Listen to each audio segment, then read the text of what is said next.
We're here with Robert and Mary Troy of the Springhaven herd in Newtown Shandrum, behind Charleville, County Cork.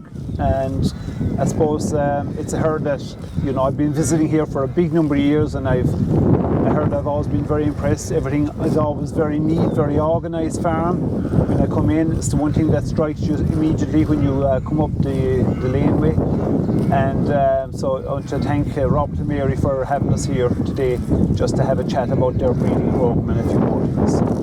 I suppose if you go back 30 or 40 years ago and AI was freely or came on the market, we were predominantly using, I suppose, British bulls, and then we had the French and the Dutch and Denmark and whatever like, and Norman Quaker I think was a big changer, and then you had the likes of Pigeon Red and Aldo and a few more, and they were all high component bulls, and we'd never have focused on I suppose high volume, because we're always a grass-based system. The land here is good to grow grass.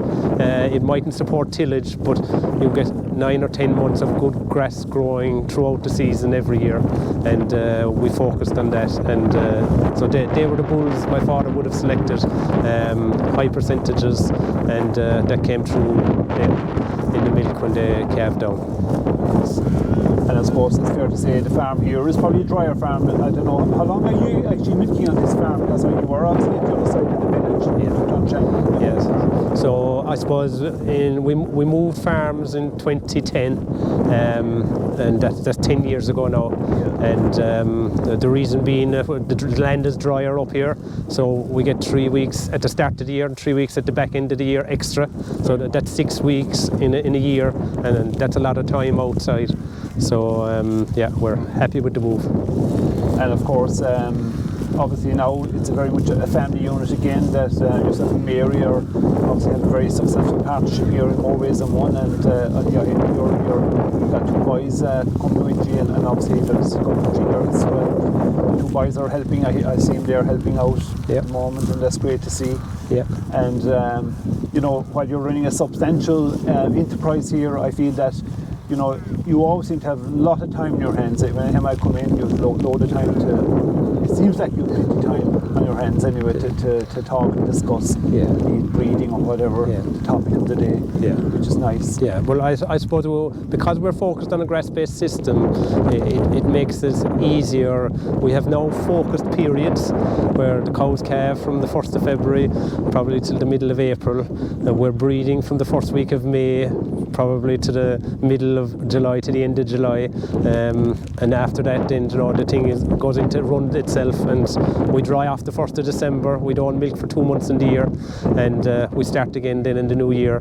And you know, the system works well in the Irish calendar, because the grass will grow 10 months of the year from February to October, November, and we're utilising that window.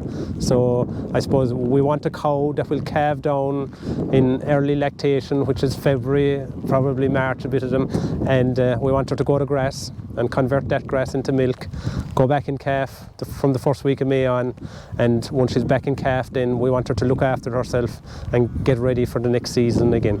So that's the system we're running, and we're very happy with it. And I suppose, and that also means that you've also been very focused on the type of cow.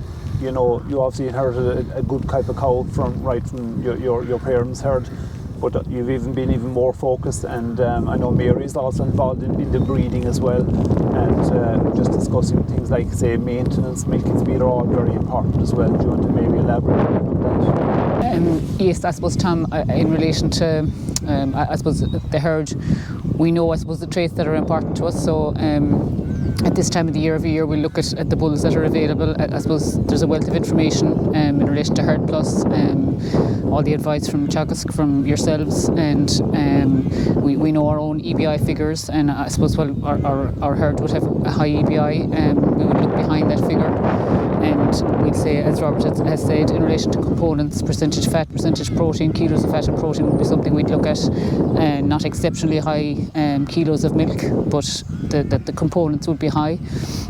and we know our own figures for our own herd, and therefore we're looking for bulls with higher figures to try and improve the merit, the genetic merit in the herd, or in the young stock coming on.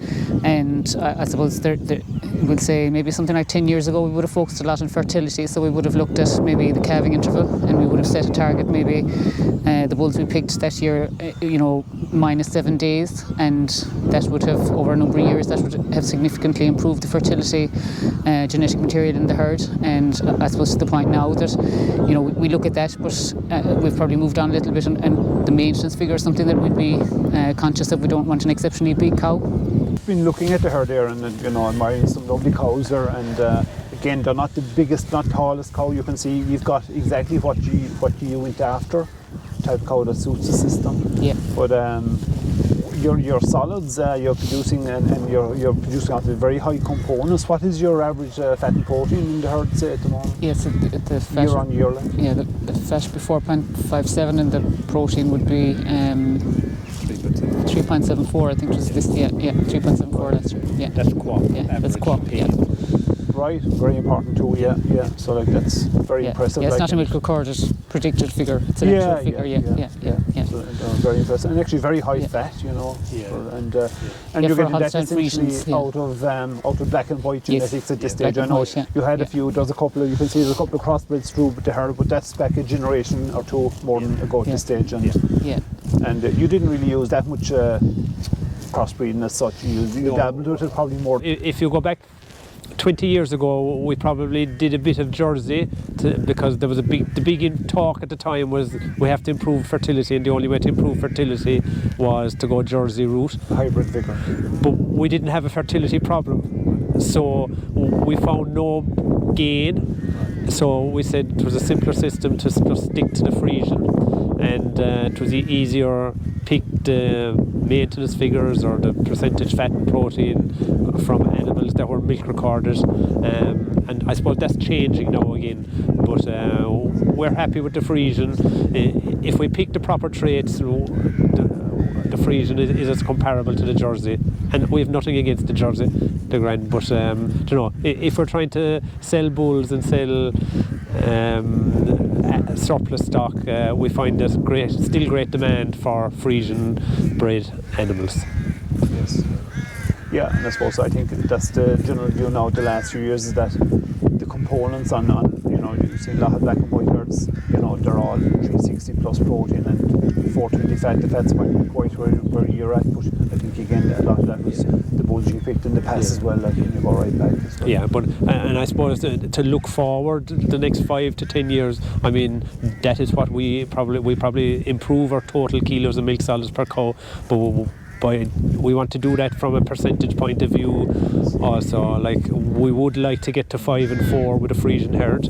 I mean, it is possible and it will happen, but it's just down the road another bit, and we will get there. To the win-win situation between the breeding companies and the farmer. I mean, they need to be selecting the bulls from the top cow families in the country, and that is happening now compared to, say, 30 years ago, where the selection process was probably a bit different in that they were selecting from high output herds, and but now with ICBF milk recording across the country, they're able to locate these animals that are producing milk probably 80% off a grass still, and mate them with the bulls and select those bulls then for genomics going forward, and we have a great picture, and it can only get better going forward. Yeah. So look, I want to thank both of you here today for your time, and it's been a very informative chat, and hopefully